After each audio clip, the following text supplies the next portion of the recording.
Hey everyone, Mr. Sugiano here, your source for gaming, tech, emulation, and open source news. Let's get started.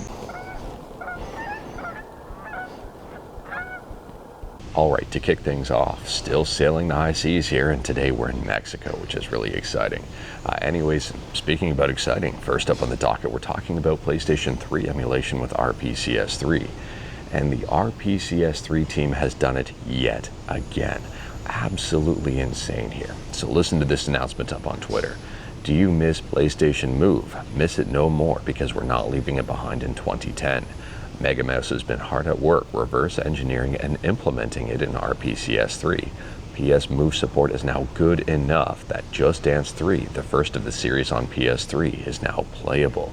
Let me know your thoughts about that one in the comments below. I mean, we've been talking about Move implementation in RPCS3 for a while, and this is a pretty awesome advancement. And speaking about advancements, next up we're talking about Nintendo Switch Frontend, Tico. Yeah, you heard that right. We talked about Tico in previous videos. Anyways, here Tico got a brand new update to version 0.6.0. Now it is worth noting here, this is an alpha, so there may be bugs and issues with it, but they say here this release introduces a new core architecture, improved multi-disk handling, expanded system support, and performance improvements across the application. Cores are no longer bundled. Tico no longer includes emulator cores. After updating to version 0.6.0, cores must be installed manually. Core installation is required. Systems will not run until the required cores are installed. And new distribution model. Cores are now distributed and updated independently from the main application. So with that new external core system that they've also got some new cores here. Nintendo 64 with Mutant 64 Plus and Final Burn Neo, FB Neo. Taking a look as well, they've got the Mesa 23.3 driver. And on top of that, they've introduced ROM subfolder support and multi-disk handling and even more. I mean, this is a pretty big update for Tico. And speaking about launching games, next up we're talking about a brand new game launcher and front end currently in development that looks to be shaping up incredibly well and is very interesting. So there's a post up on Reddit Godot, and this person also informed me about this. And they say here, I made a Godot game that launches games. The developer goes on to say here, this project has been developed in the shadows for almost 2 years. Everything you see is still a work in progress. Questions and feedback are welcome. I'm shooting for a release this year. I'm really curious to see what happens on this one moving forward, and keeping track of it is not going to be difficult. They've got a Discord page, an itch.io page, and a GitHub page. Overall, it's going to be very interesting to see a brand new game launcher front end in Godot, a Godot game that launches games. And speaking about games, next up we're talking about Zoom Platform. With Zoom Platform, every single game is DRM free. It's a very similar, I would say, alternative or competitor or companion to something like GOG. Anyways here, Zoom Platform is having a pretty big brand new Easter sale. And taking a quick peek at some of the discounts here, and I mean, they're all over the place. Some are quite a bit of a discount and some are even more of a discount. For example, Duke Nukem 3D Atomic is 25% off. And if I take a look here, Flatout is 80% off and Flatout 2 is 80% off. And speaking about money, I mean, saving money, but spending money now, so kind of the opposite. Well, maybe spending money too if you're spending money to buy these games.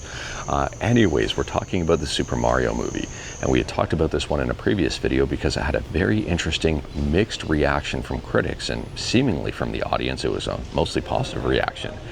Anyways, for people who don't like this movie, they're not going to be happy with this news, and people who like the movie and are looking forward to the next one, there more than likely will be a next one here, because listen to this title up on VGC. Super Mario becomes the only animated movie series to open globally at more than $350 million twice. Super Mario Galaxy took $372.5 million globally. So for those wondering in terms of how big this is, I mean, this is the 5th biggest opening weekend of all time for Universal. I would say this definitely is encouraging for more movies in this series. Why wouldn't there be if they're making this much money? And speaking about if someone thinks something is good or poop, next up here we're talking about poop. That was a really bad segue, but I had to try to tie it in somehow. Anyways, if you're a fan of Dark Souls and someone using poop to defeat everything, you might be excited about this. So there is an article up on Tom's Hardware. There's also a YouTube video that is the inspiration for the article, the source of the article. The video is titled, How to do poop only Dark Souls 2. So based on the video, it seems that it takes 42 dung pies to beat the final boss in Dark Souls 2. If you are interested in this one and wanted to check out the video, I think it's worth a watch here. I think it's hilarious. The video is on YouTube, and like everything we talk about, links are within that GitHub link in the bottom of the description below. I don't hide my sources. And this is definitely one to take a look at if you've got around, 46 minutes, give or take. It's definitely entertaining. And speaking about Dark Souls, last up here, we're switching to Bloodborne. And we're talking about PlayStation 4 emulation with Shad PS4. And if you like online multiplayer and 60 FPS and emulation and Bloodborne, well, I kind of just gave everything away here. So this is really interesting. Druji, I think that's how you say the name, says this on Twitter. Ladies and vermin, we now have 60 FPS online multiplayer working via Shad PS4. Fear the old blood. They say online co-op PvP still work in progress in private, but you can join for stats, messages, tombstones, chalice, dungeons, etc. And that's all over at the hunterstream.com. So heading on over to the Hunter stream here, and right now at the time of filming, there are 6 hunters online with a whopping total of 9,086 deaths. On top of that, there's 469 blood messages, 478 chalice dungeons, and one very impressed news person, me.